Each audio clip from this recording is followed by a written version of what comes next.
Hey, I'm Erin Hartley, and my script was Dog Day Afternoon.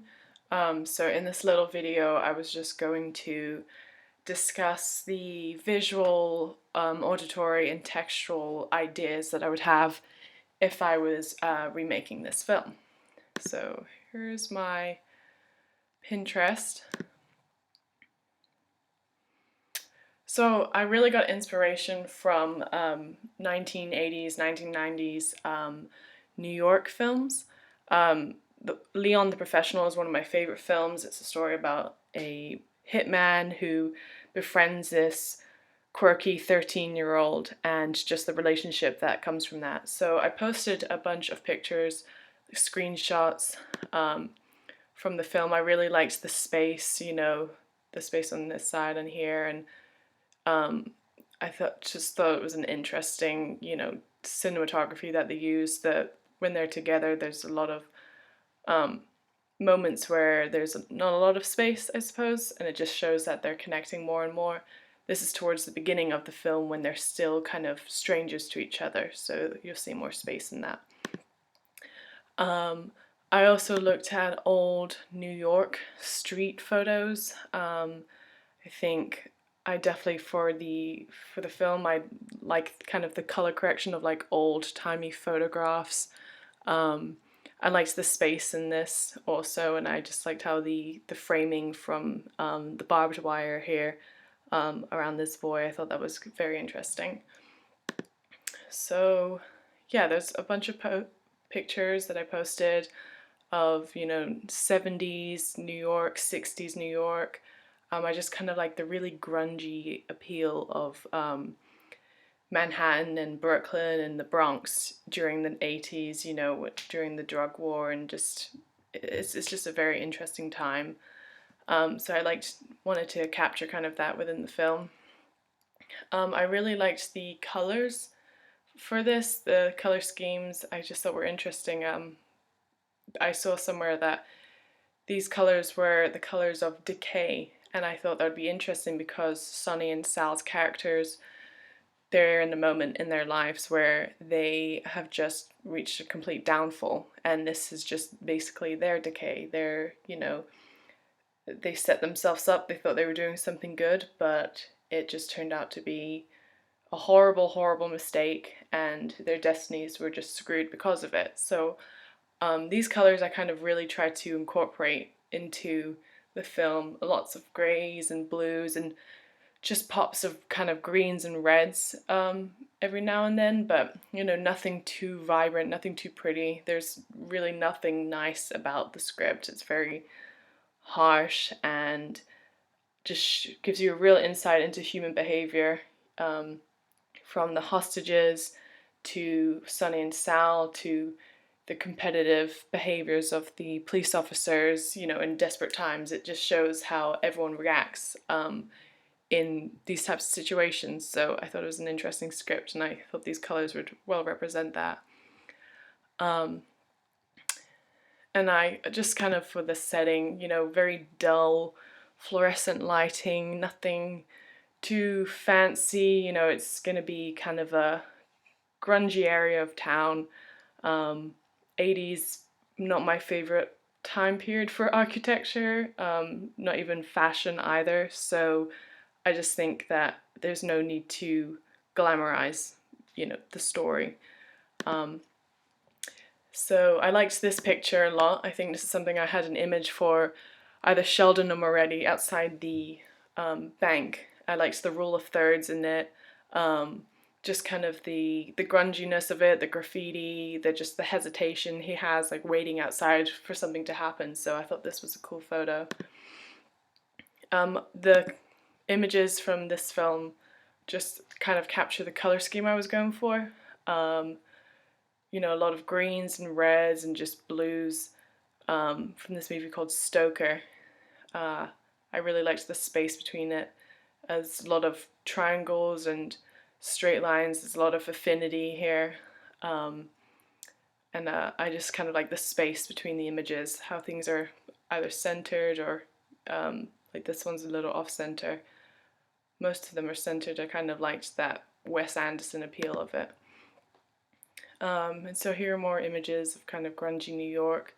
Once again, same kind of thing, boring in building, you know, none of the events that take place inside, or apart from the first few minutes of the film, there's nothing crazy or loud or exciting that happens in the film. It's just kind of very mellow throughout, despite it being a hostage situation. The hostages are just kind of hanging out, and the Sonny and Sheldon they're not exactly criminals, but they've committed a crime, and I think that's one of the interesting points that the film makes and the script makes, because it sometimes our actions represent or summarize who we are as a person, and when it really shouldn't, especially since Sonny was doing it for a good cause, because Leon wanted the the surgery, the operation, and needed the money for it.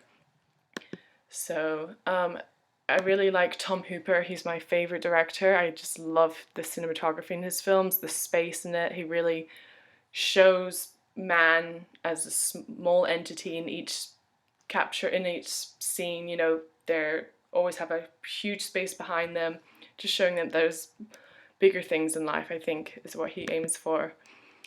So here's like another one with Colin Firth from King's Speech.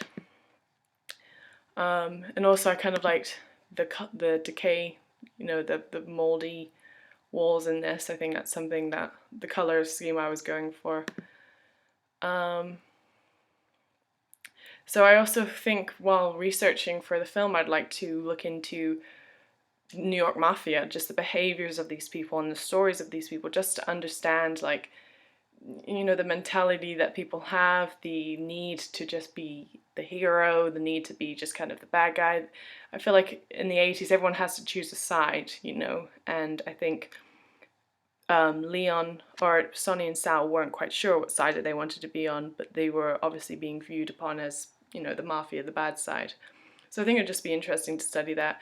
Also, this comedy, I'm not sure what the title is called, but it's a comedy about a bank robbery, and I think that would be interesting to research to see how they did it and compare it to Dog Day Afternoon, since it's not exactly a thriller, drama, or comedy. It's kind of a hybrid of all of those, because it's very quirky and very, you know, just peculiar how nonchalant everyone is about the whole situation.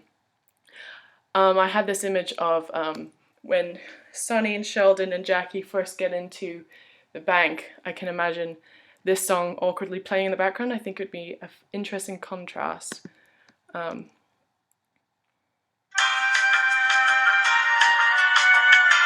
kind of elevator music, so this, for some reason, this really amused me. So I just kind of thought that would be a funny add to it. I wouldn't want too much of an underscore. As I said, it's a very sorry, a very straight cut film. There's no need to over glamorize anything, or, you know, any need for that. I'd also use the sound of city sounds, just kind of like playing in the background consistently throughout, just to really give the audience like an idea of the location. I think that would be important to do. So I found stuff like this. This is actually one from New York. So once again, primary colors of decay, as I said, just kind of very symbolic.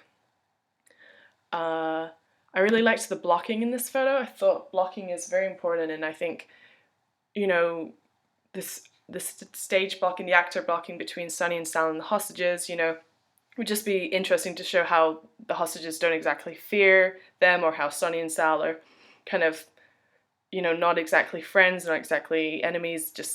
I think blocking would be an interesting thing, and this picture in particular really spoke out to me, how blocking really makes an image. Also, this is a newspaper clipping from the original story that the movie is based on, and I thought this would be really important to research the real story and the characters and their, you know, their experiences, just to understand, like, getting the personal connection to the film. And I think it would be able to help with directing actors a lot more if you understand the characters. So this song in particular from Risky Business, I can picture it on the scene during the scene when the limo is heading to the airport. I think this is a really cool song, and it's from Risky Business. Very 80s, very quirky. Kind of adds kind of a mystery to it. It's neither happy nor sad, just like the film itself. So I think underscoring would be very cool.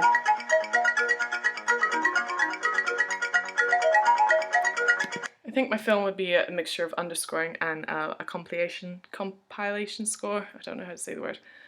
So, you know, using music from the time period just to really set the scene and the, you know, just the time period of the film. So yeah, that's about it. I think I'd like to do a couple of montages just showing New York life during this period. I was really drawn to this image. I love the blues in the back. You know, it's obviously has a lot of history to the image. The pop of yellow, just like it's exciting. It brings something new, and the graffiti just like adds that grungy appeal that I really like, along with these images too. So yeah, I think that's kind of the idea I have, you know, very simple film. You know, there's a lot to work with the script, a lot about character development, you know, a very subtle score. Music is something I've always been very drawn to in films, but I think this is a rare exception to the case because there's no need for any of that drama. So yeah, that is about it, and I guess I'll end this little video on a cool picture of Colin Firth sitting on a nice couch. Alright, thank you, and have a good summer. Goodbye.